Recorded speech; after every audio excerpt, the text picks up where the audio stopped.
আমাদের গাইবান্ধা ইসলামিয়া মাঠে খেলাফত মজলিসে হাজার হাজার লোকের ব্যবস্থা আজকে অবস্থা হয়েছে।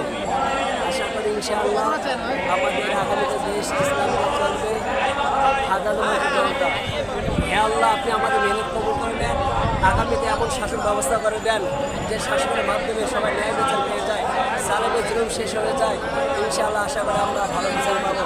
আগামী আমাদের শাসক উমর খাত্তাব নানুর মতো শাসক আপনি ব্যবস্থা করে দেবেন ইনশাআল্লাহ।